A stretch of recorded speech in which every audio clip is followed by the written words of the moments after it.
Hi guys, just a very quick one just to show you progress on a big change that I've been making. Probably about halfway through now, maybe a little bit more than halfway through.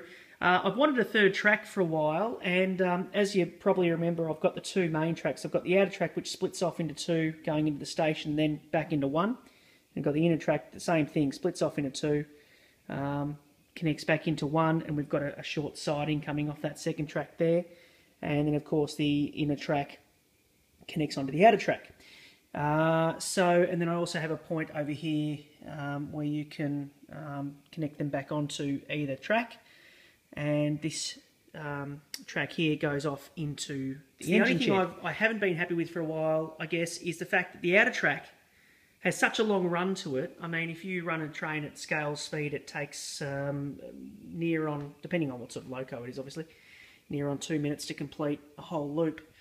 Whereas the inner track is basically just a fancy oval. It just comes back out here, and I don't want to make anyone dizzy here, sorry if I do, and then back under here and into the station. So it's just really just a glorified oval, I suppose, and I just would have really liked that to have a bit more length. I've been thinking, well, I'd really like to have a third track, and I've been watching a lot of videos.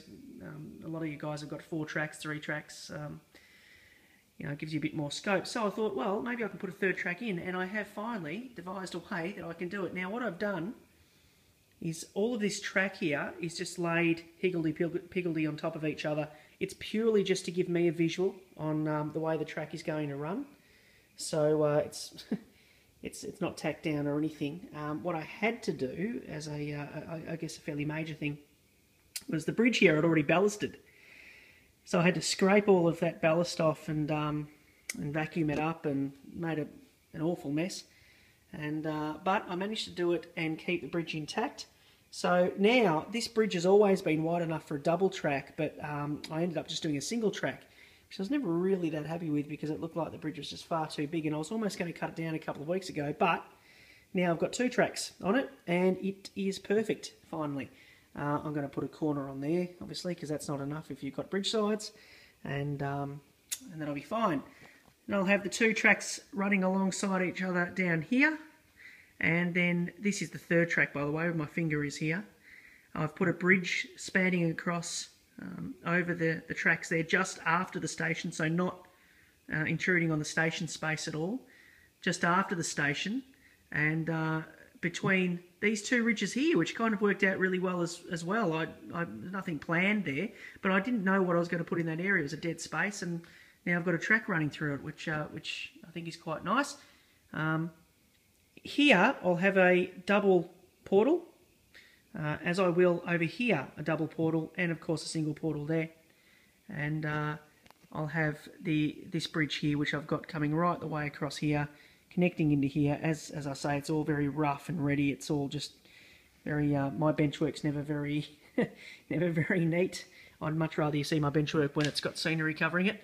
But what I'm going to do here is, I'm not going to bother making that mountain down there. I'm actually going to use that to my advantage, and I'm going to stick some pylons from here going down into the ground, as if they built it just up out of the mountain.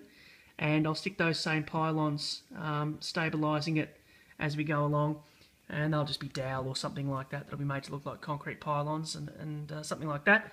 And I'll have some balsa wood or some sort of bridge siding right the way along on both sides. The idea being is, this is how I've gotten away with this in my own mind, is that we've got the Metcalfe bridge here, and just a simple girder bridge here, thinking that this track would have been made a lot later, so they obviously didn't want to pull out this, so they've made one just alongside it, slightly more modern. I know obviously it's just a layout, you don't need to have all this backstory stuff, but I just find that it just helps me with the development of it if I sort of think that things are a little bit logical in some way. I'll take you into the cube here, and I'll show you the track in there. And here we are in possibly the messiest part of the layout at the moment. Okay, so the original tracks, we had the top track coming along here. This hasn't changed, I've left this exactly the same.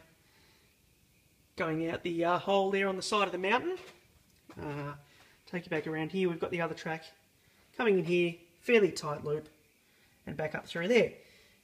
So having this space behind here has allowed me to now, with my third track, come under here, do a nice easy loop, and bang, straight out through there and over the bridge and across there. So that third track is not interconnecting with the other two tracks. I'm not worried about that at all. I just want it to be an extra track for dynamics, to have a train constantly going around this track and have another train going the other way, so that your eye's always drawn to something.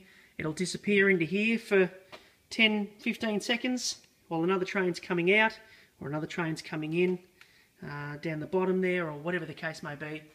It'll just add something a little bit more interesting there. Plus the advantage of it is I pretty well had most of the track that I need. I may only need to get 2 pieces or so of flexi track to complete the section.